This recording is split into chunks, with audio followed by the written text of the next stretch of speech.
Do you like my hat? Isn't it great? My daughter made me this hat for Christmas. I love it. Look, it's got little bear ears. Hi, and welcome back. My name is Grace, and this is my channel, and this is the last video of 2023. I come to you today pretty much unprepared, as per usual. This is going to be like a chit chat, you know, like my normal videos, right? Where we have a cup of coffee, a cup of tea together. If you're doing chores, you could just have me in the background. I might show some stuff, but you know, it's mostly me talking about 2023 and looking forward to 2024. You know, the usual, you know, end of the year wrap up. I love end of the year wrap up. I enjoy watching other people's end of the year wrap up.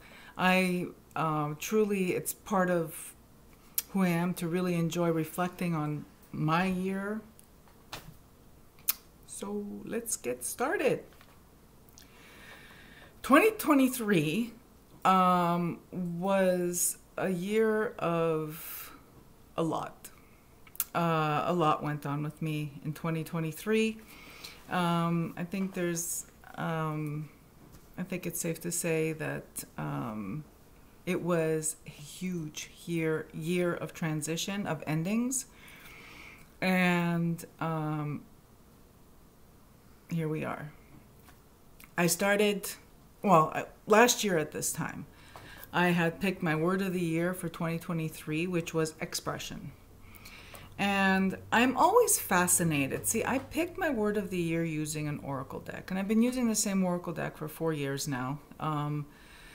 And because I used it this year, so this would be the 4th year, 2024. And I'm always fascinated at how it doesn't matter what word. Okay, maybe it does. Maybe, you know what I mean? There's synchronicity, there's all that kind of stuff. But usually I pick the word of the year and I look at it and go, I have no idea how this is going to play out. And when it does play out, it still is nothing what I projected it to be. So my word of the year was expression. And here I am thinking, I'm going into 2023 thinking that I'm going to have a very expressive kind of experience where it's going to be, I'm going to be more outward, and I guess that means I'm going to be creating more videos. Maybe that means I'm going to, you know, I guess that means I'm going to be more outward, expressing myself outwardly. Instead, 2023 turned into a very internal and introspective kind of year for me. It began with, at the end of January 2023, my job changed and I began working from home full time. And I was like single focus on that up until my job came to an end in October. And like I said, single focus. It's, you know, just because I'm working from home doesn't mean I'm not working, right? So it was full time. And then it came to an end. It was expected to end at some point last year, and that's what happened. And then, you know, during the year we had been evacuated due to wildfires, which was the first time we'd been under alert or that kind of thing, like, you know, be prepared kind of thing in the past, but this was the first time that we were ordered to evacuate. And so we ran the real risk, like there was a real possibility that we would have lost everything. Our house would have been gone. Wildfires, right? So that had a major impact on my view of what am I doing? Like, it majorly impacts how you feel about your belongings, for sure. You know what I mean? You figure, oh my gosh, it's like, what happens if we lose everything? Where do we go from there? But it also teeters on that, what if it does happen? You get to start all over, right? So it's those philosophical conversations or philosophical thoughts that are just based on not knowing. It's Schroeder. It's at a certain point, while we were evacuated, it was Schrodinger's house. It was it either was still standing or it was burnt to the ground, or anything in between, right? Damaged or whatever. Thankfully, we were spared, but lots of people weren't, and well, my heart goes out to those people because it's devastating. And anyway, so there was that going on, and it was just a year of just things ending. You know what I mean? My ideas were changing. The way I felt about my magical spiritual practice was changing. Again, I picked this, I get this card, expression, as my word of the year. And I found myself by April, May of 2023, I took down my working altar, took it down, and got rid of the piece of furniture as well, because I was feeling that my practice was turning more inward. So I guess that's a good segue into things I stopped doing in 2023 and how they changed. It changed my life, the way things I stopped doing and where I went from there. Number one is, I've mentioned in other videos before, this is not new, but I'd like to revisit this. I unsubscribed and stopped watching a lot of tarot content on YouTube. I stopped watching a lot of tarot. Like, I unsubscribed from all the channels where the main focus was flip-throughs, unboxings, first impressions. I have to say that after gaining some distance, and in all knowledge, like I'll be honest, I'm not a hypocrite. I made that kind of content at one point. It's just that I've grown out of it, and it was a moment in time, and I'm glad I lived it, but I don't want to go back there. But I stopped watching that kind of content because it's product focused. It's an infomercial. Am I interested in what's out there? Yeah, well, I could research that on my own, right? I don't have to be, and that's the change that it did for me. Not being subscribed to channels that were constantly pushing the latest deck. Oh, look, I just got this in the mail, and I just picked up this deck, and this is the latest Oracle deck. This is the latest tarot deck. Here's a flip through. Oh, it's amazing. You just freaking got the thing. How can it be amazing? You don't even know if it reads or not, is how I started to feel about this kind of content. So I stopped watching it, and I stopped making it. I stopped making that kind of content when even I thought, like, why am I doing this? I need to make the content that I enjoy. And if I don't enjoy consuming that content, why am I creating it? So there was that. And I think it helped by unsubscribing to those kinds of channels. And also, you know what? To be perfectly honest, when these same kind of channels that were pushing that kind of content then started doing the anti-consumerism content and the effect of too many decks and all this stuff, which I was like the pioneer. I was a pioneer in this decade. I'm sure other people have discussed that in the past.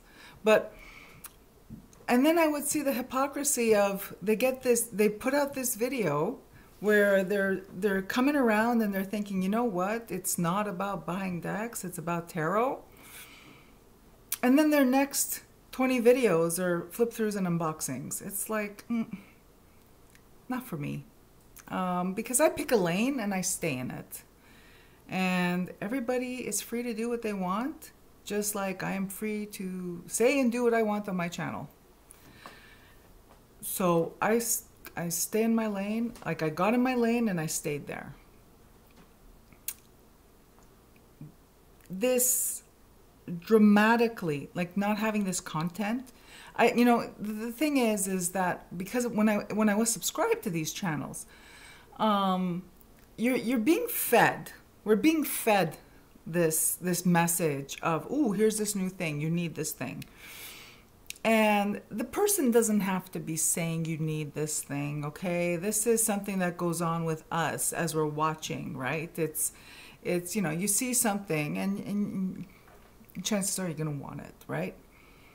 But it was the utter disappointment upon receiving these things that was like, it was a waste of time, money, effort, energy to return in the cases where they could be returned. And instead of these tarot videos feeding me what I wanted, shutting it off allowed me to listen to my own thoughts and understand better, like listen, hear my own voice about what I need, what I want. Because at the end of the day, guys, I love cards. I've loved cards my whole life. It's not like I'm not anti-cards. Don't get me wrong. And I'm not anti-exploring new things. But I want to be the agent of my own explorations, not because I receive messages through my my electronic devices telling me what I like, what I need, what I want. I you know, I want it. So I took back that agency, and that's what it did for me. Now, I dramatically reduced, in 2023, I dramatically reduced the number of, and I'll stick to things like what we talk about here, decks, books. I dramatically reduced the quantity of decks that I brought into my life. And still, of the ones that did come in, I only kept a third, maybe even just a quarter of them. So if they were ordered where I could return them, they were returned. If I couldn't return them, well, then they got rehomed. And then the ones that I kept, well, that's what's left. And that was with just me looking at stuff. So, you know, it gave me pause, right? Now I had to, like, you know, think, okay, well, if I do so poorly on my own, I was doing even worse with the input, maybe I'm done. So that's where I am right now. Maybe I'm done. But I'm leaving it open. All that matters to me is that I am the agent of my own exploration. I had set out in 2023 to create more than I consume. So I wanted to focus on creating and creativity versus just, like, you know, vegging and, you know, consuming content on the internet or on TV or whatever. And I guess because I started with this creating more than I consume, you know, again, I start out with one idea, but then it fleshes out in a completely different way throughout the year. I actually started making things again. I started it was interesting because when I dismantled and I took, you know, when I took down my working altar, what was interesting is that I thought that, oh, okay, I'm no longer going to have this, I'm not feeling this external expression of my magical spiritual practice. It's gone internal. And but I started making things. This year I made my own herbal incense blend. Like it's an herbal blend for it's quite it's made with baneful herbs. It contains baneful herbs, and it's quite something. It's been so much fun to cook something up like that and then watch it. Excuse me. Watch it do its thing. So that, you know, that was like amazing, and I was hooked. I was hooked. I was hooked. It's like, you know, I hadn't crafted my own blends of anything in years, and it was just interesting that it was after I dismantled my working altar that I started doing that stuff. You see, my working altar became a repository.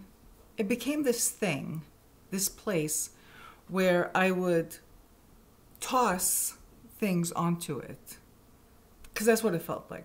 I would toss things onto this surface and expect it to do it on its own. Like I wouldn't engage, like I didn't engage with the process by having a working altar. Also, there's the fact that there's no privacy. It's exposed. It didn't feel right for me anymore. That is my water boiler letting me know that the water is hot. If you can hear it, I don't know. Sometimes I think that the mic picks stuff up and it doesn't. But anyway. Where was I? Yeah, the working altar. So it was interesting to me that it was once I took that down that I started actually creating. And it was because my working altar had become this surface where it was very passive. I had started to not really engage with the process, and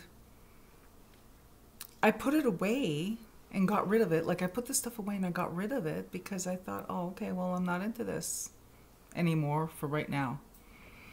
But the opposite turned out to be true. This year I made black salt. So this herbal blend that I made, I would toast it as incense and use it for various things, usually for cleansing, banishing, removals, that kind of stuff, hex breaking, all those beautiful things that that kind of blend lends itself to. And I would save the ashes each time. So on December 24th, I took the ashes and made black salt from it. So I made black salt this year for the first time in, oh my God, probably ever. I don't remember now. I'm pretty sure it's, you know. And that was really satisfying. Taking these ashes I'd collected over the course of 6 months or so. I can't remember when I made my blend. And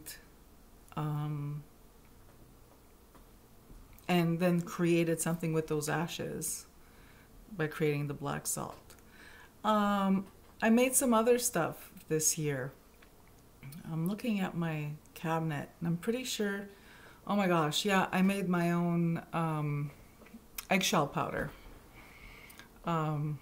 Because why not? So, and that was fun. What else did I make? I'm just looking around because I'm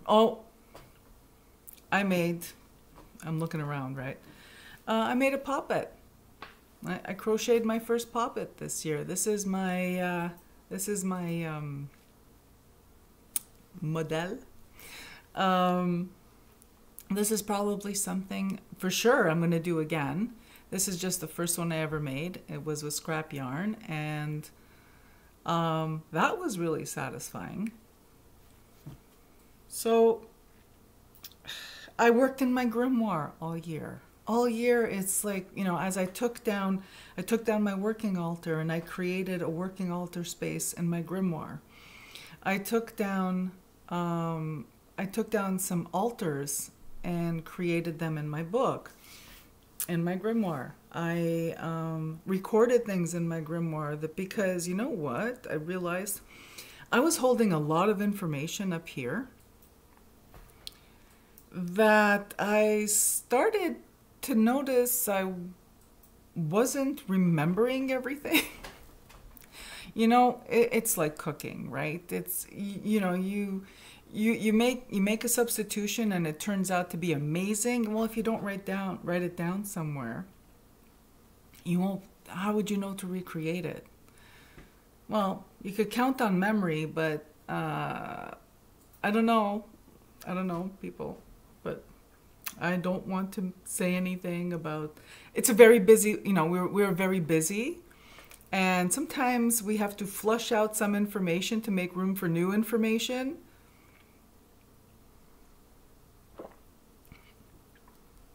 So now I write it down. So I wrote down what I did for my herbal blend. I call it an herbal blend, incense blend, whatever you want to call it. It's like a freaking magical powder or whatever. I like to toast it, not burn it, but you know, because of its components.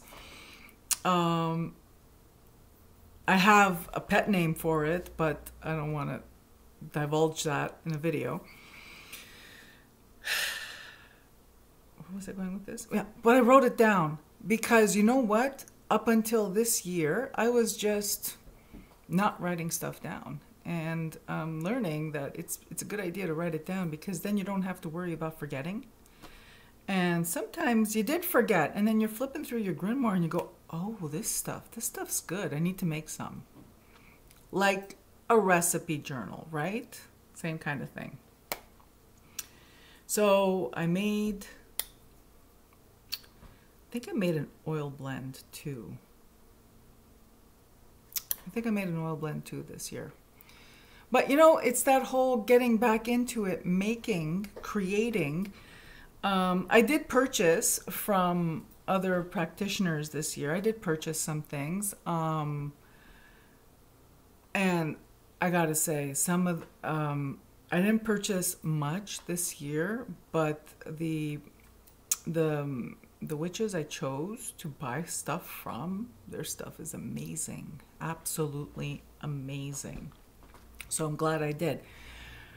And by, you know, just like, you know, exploring what other people or what other makers are making, it inspired me to make my own kind of thing.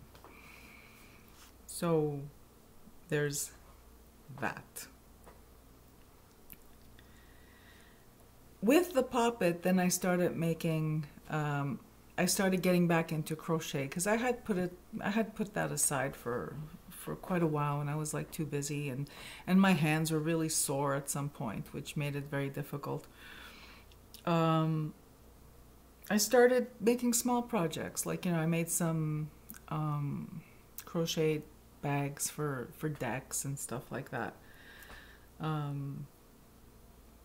What else?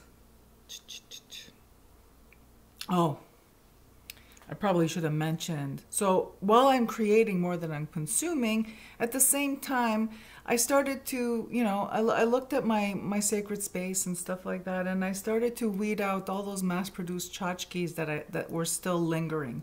I didn't have many, but you know the tchotchkes I'm talking about, right? Like, you know, the incense holder that everybody has because it's mass-produced. The cauldron that everybody has because it's mass-produced, like that kind of stuff. I was feeling like it wasn't congruent with my practice. That I'm more of a... I don't like stuff that is specifically marketed to people of the witchy persuasion. Put it like, you know what I mean? It's like, I love the pentacle and it's a sacred symbol, but I don't want to see it on every single item on my altar. And I'm more of I like to treasure hunt at thrift stores and stuff like that. So I weeded out a lot. Like I had already done it, but I cleaned out whatever was left of the mass produced, anything that may have been mass produced, and replaced it either with something vintage, like something found, like vintage found at thrift. I replaced it with something handmade by other makers. I got, I really, I really got inspired by what other people were making, and I also wanted to support other artists. Which takes me to one thing that's absolutely I have to share with you because she's absolutely lovely. This is a beautiful doll made by Sorsha. Sorsha has an Etsy store and a YouTube channel, Sorsha Soaring, and this is like incredible. I love her, and up until this year, I wasn't doing this kind of thing. I wasn't seeking out handmade stuff by other people, and I'm just finding it like when I started creating, I appreciated more what other people were creating. So she's beautiful, and the stitch work on this is absolutely incredible. Yeah. Okay. I just wanted to show off my dolly. Okay. My word of the year was expression. And my focus for 2023 was balance, and I was completely out of balance. I had been out of balance. I was a car tipped to one side on the two wheels on one side going like 100 miles an hour for a long time, and I needed balance, and I think I attained it this year. It took a while. It took most of the year to do it, but right now I'm feeling that I'm balanced. I'm balanced when it comes to home and work and all that kind of stuff. Okay, granted, I'm not working right now. I'm not working my muggle profession right now, but I am working on projects. And it's just, I'm feeling a lot more balanced. I caught up on my sleep. That took months. It took most of the year just to catch up on my sleep. I was so sleep deprived. And yeah, just overall balance in all things. And it's a process, people. It's a constant process. Like I mentioned about, like, I did buy some decks this year, right? But you know what? There's at a certain point I stopped. I stopped buying decks this year, and I started again focusing on, well, why am I buying this Oracle deck? Like, why do I want this Oracle deck? Because there's 3 cards in this deck that I feel are inspirational, and I would like them on my altar or whatever, or I think are beautiful or whatever. So I explored something different this year. I bought prints on cards, on greeting cards or postcards from these artists that I found to be inspirational. There is one that I'm going to share with you because it's right here that I absolutely adore. This artist's name is I'm gonna butcher their name in Dutch, so I'll say they're Mary Faywood on Etsy, and look at this. Okay, the lighting's a bit meh, but you know what? Look how beautiful this is. And she has a whole series of these beautiful paintings, prints of these paintings on her, in her Etsy store. And instead of searching for an oracle deck with crones in it, like, come on, I could, nothing fit for me. That fit for me, being able to, especially the one I just showed you is really special to me because it's the spitting image of someone very dear to me. So there's that. So same kind of thing with oracle decks. You know what I mean? Like, there's certain animals that I feel a kinship with, that I have a strong spiritual connection with. It's like I'm not going to buy a whole oracle deck just because they have a beautiful card of that one animal or three of animals or whatever. I did the same kind of thing, and I just bought the art prints, the correct size, like greeting card or postcard size for my shrine. And I'm so much happier with that stuff, because I realized that's what I was doing, especially with oracle decks. I was buying them for the few images that inspired me or that I loved, and then what am I doing with the rest of the deck? So it's being more deliberate and discerning that this year has been about for me. So let me look at my notes. Oh yeah, I did talk about the prints. By not consuming deck-centric content, deck shopping content, deck searching content, by not engaging in conversations, these, like, even when I hear myself, I cringe. Or when I see an old video of myself, I cringe. Talking about cardstock. Okay, in my case, cardstock became an issue because my hands were killing me and I was having difficulty shuffling. But aside from that, it's like that's personal, and it shouldn't have been. Like, I just cringe anyway. And then I talked about that kind of stuff. But by pulling away from the deck-centric content.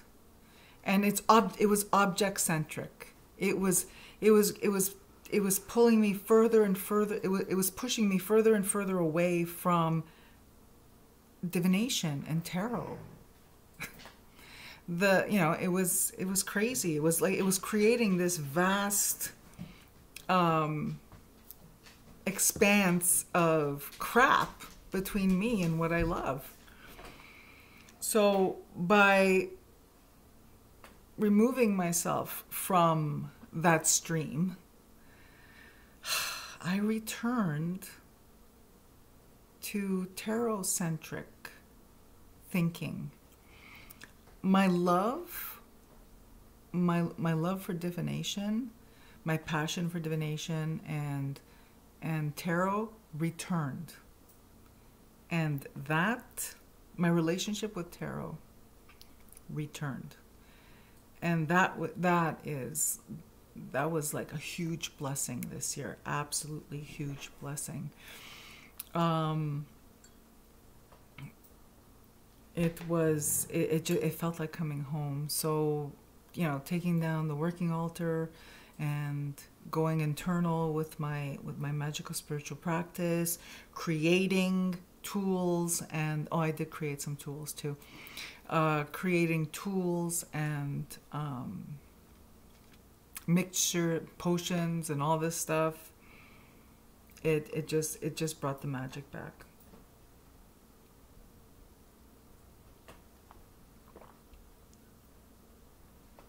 Interestingly enough, this does tie into tarot.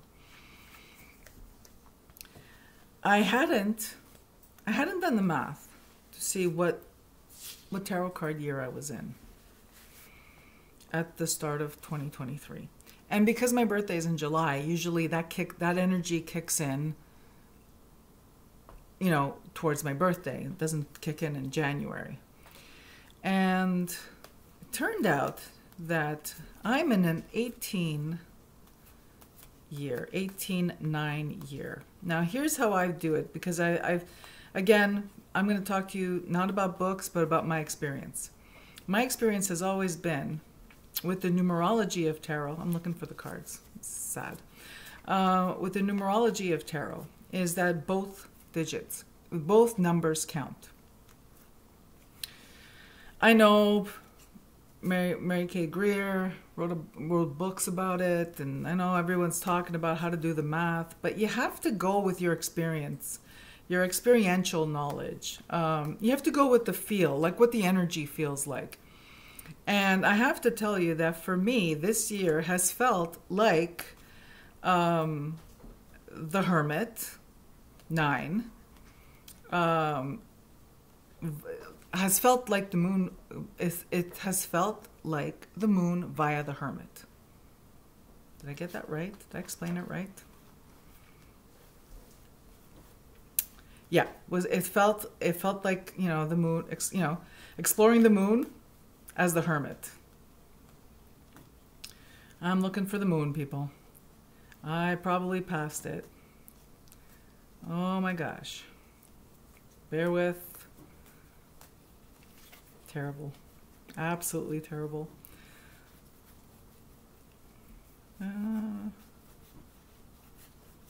Talk amongst yourselves while I'm looking for the card. Ah, here it is. Okay. So, it's this is an interest, I only realized living this energy this year, how these two cards are related. See, this is what I love about tarot.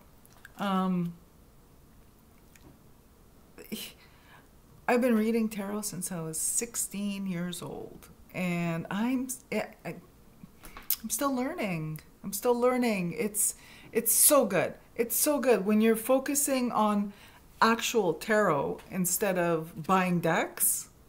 It's so good. I highly recommend. I highly recommend. I also highly recommend, and this, I don't care. I know it's going to be very controversial. This is the kind of deck you need to be working with. You need to be working with this kind of tarot deck. Now, this is mine. This is modified. This is, I affectionately call it bad haircut, because it's not very even. I modified this one ages ago, and anyway. But where was I? Look at this. It's like I self-distract. But I feel like if you're really wanting to get into tarot,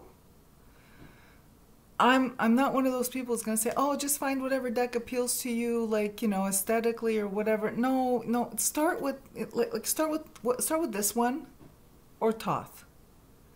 Start with those. Because there's a whole world. First of all, this one has the imagery. This one lends itself beautifully to cartomancy, because it has imagery in a, I don't mean derivative in a negative sense, but it's pretty distilled, this imagery, right? And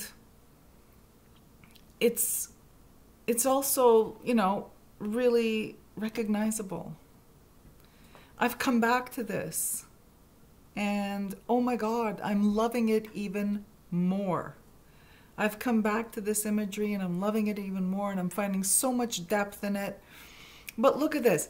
It never occurred to me until I lived this energy this year, the relationship between the Hermit and the moon. You could read about it in books, but like everything else in magic and in divination, it is experiencing it that really, really, really is, that's where the gold is, actually experiencing it.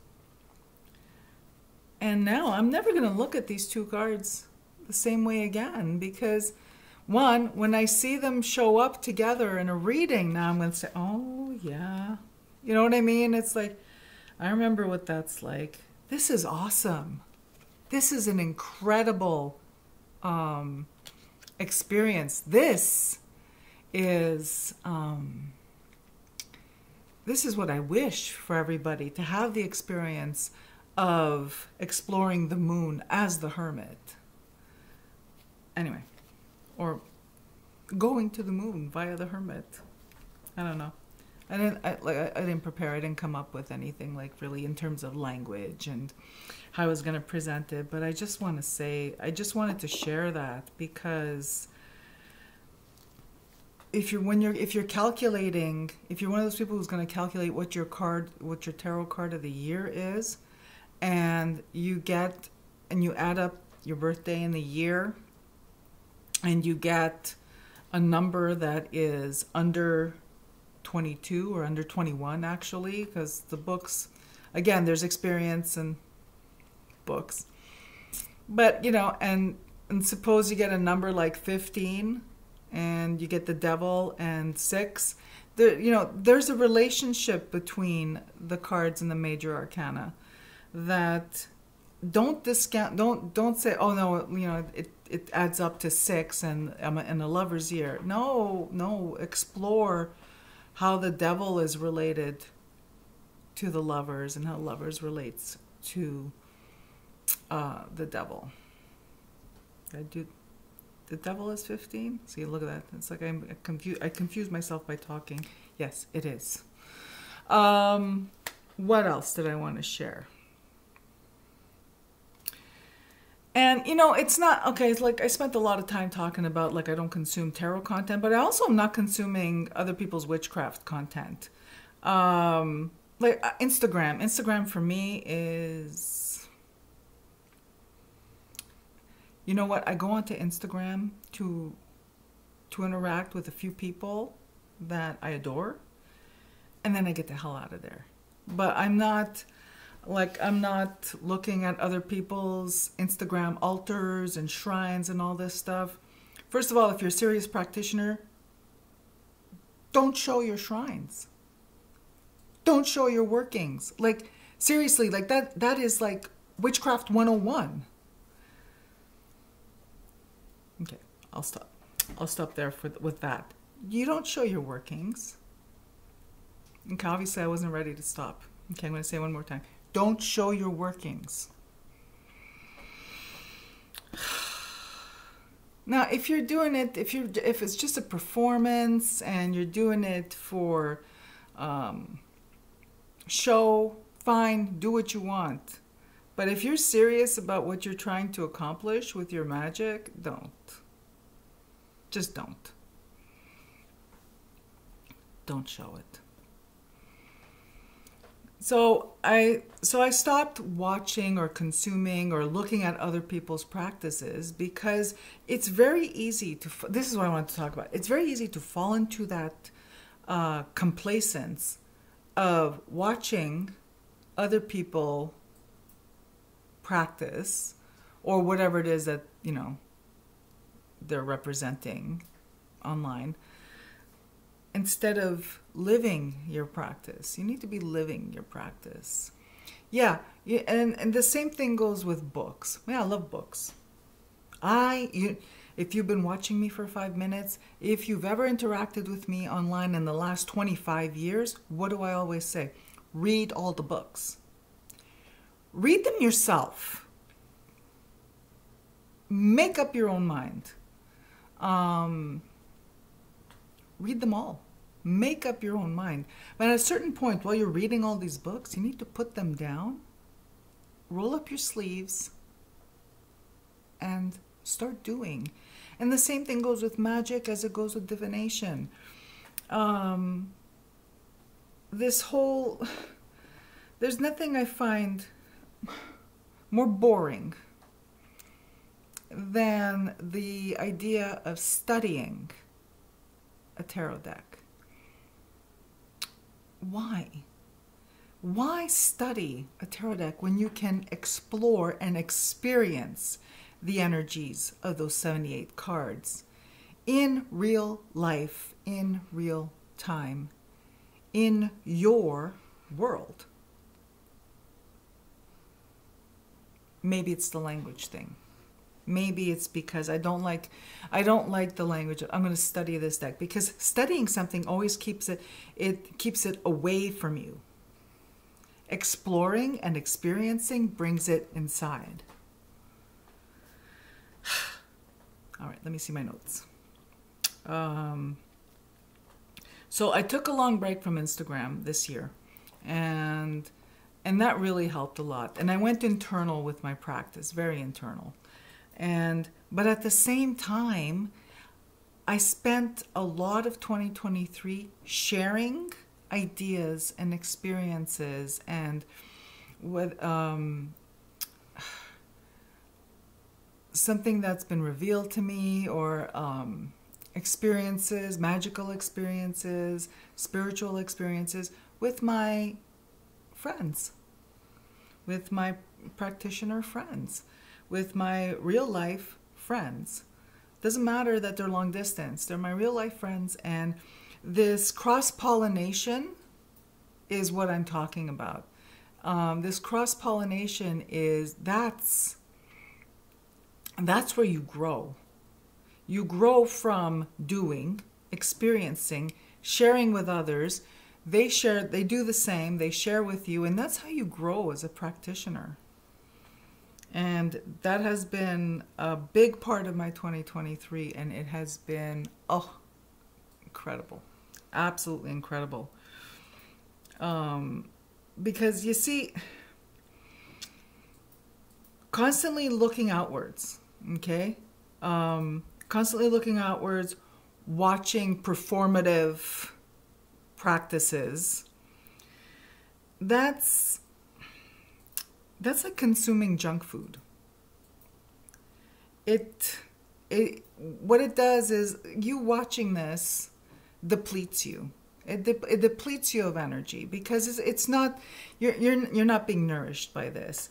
Actual experiencing it firsthand and then sharing it with real people. Again, doesn't matter if they're long distance friends. They're real people. Not something you're watching, you're just consuming on a device. This junk food that you're consuming, just looking at all these images of other people's altars and practices and their TikToks and whatnot, like junk food. It's like junk food for your soul. It depletes you, and it toxifies, instead of nourishing and detoxifying. So there's that.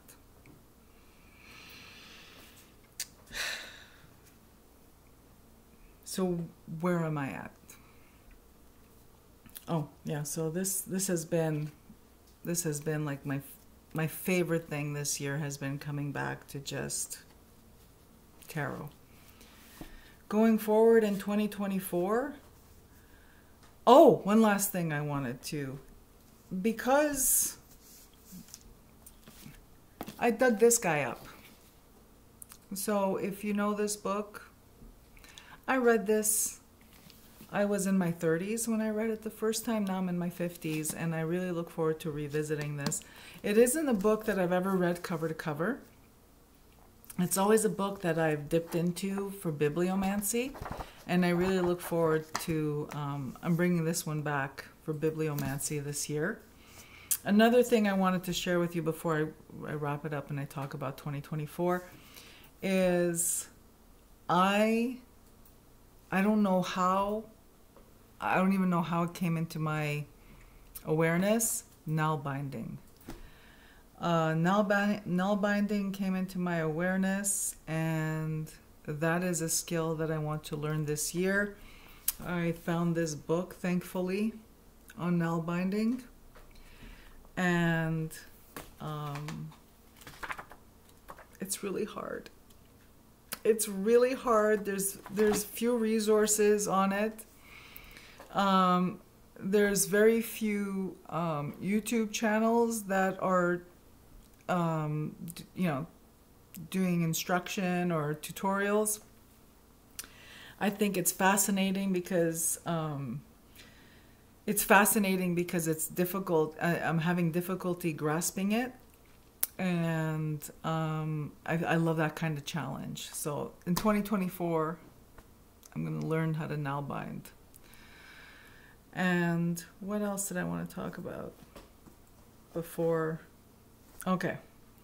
So as I mentioned earlier in the video, my muggle job ended, and 2024 is going to be a year where I'm going to continue, because I already started since October, come back to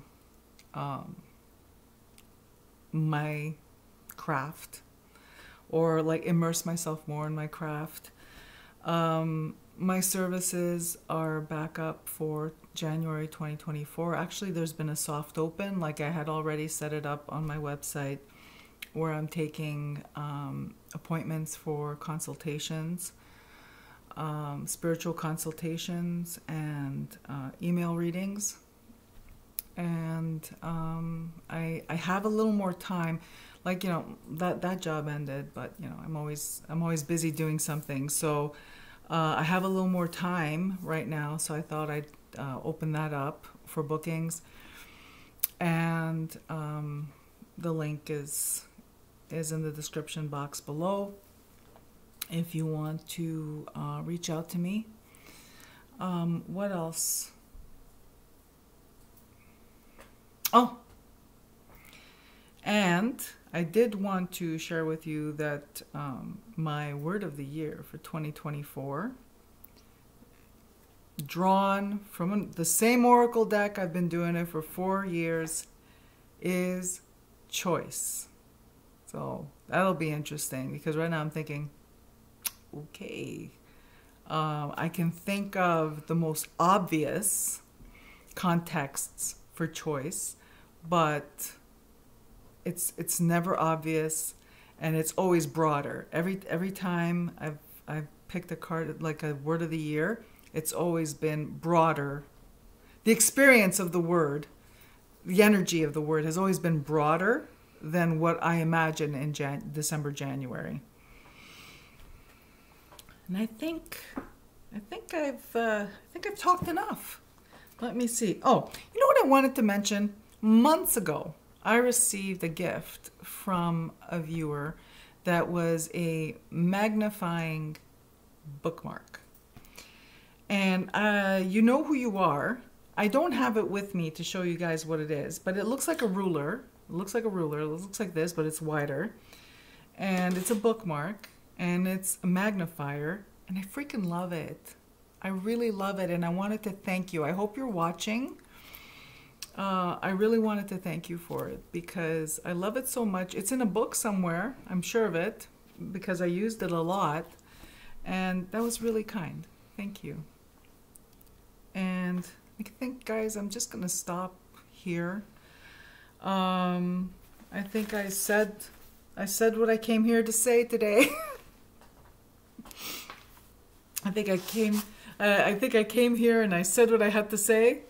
And I really thank you for your time. I also wanted to take this opportunity to thank each and every one of you who've purchased my book over the last 5 years. It is so appreciated. All of you who've reached out, how my book has affected your lives, how it's brought back your childhood, how it's reconnected you to your culture. Whatever it is that it did for you, it makes my heart happy, because it was a labor of love, as most art is, right? But I think nothing makes my heart happier than someone contacting me and saying, hey, your book was like coming home, because that's pretty much what I had set out to do. So until I see you next time, I'd like to wish you all a happy and healthy and prosperous 2024. And share in the comments. Let me know, did you choose a word of the year? Because I love that kind of stuff. Just, did you choose a word of the year? Or if you didn't choose it, did you draw it out of a hat? Whatever it is, did it come to you in a dream? This kind of stuff fascinates me. Also, I guess that's it. All right, I've run out of things to say. Imagine. Again, thank you for the time you spend with me. I really appreciate it. Thank you for being out there, guys, because if it wasn't for you watching, I'd be talking to myself. All right, take care, and I'll see you next time. Bye-bye.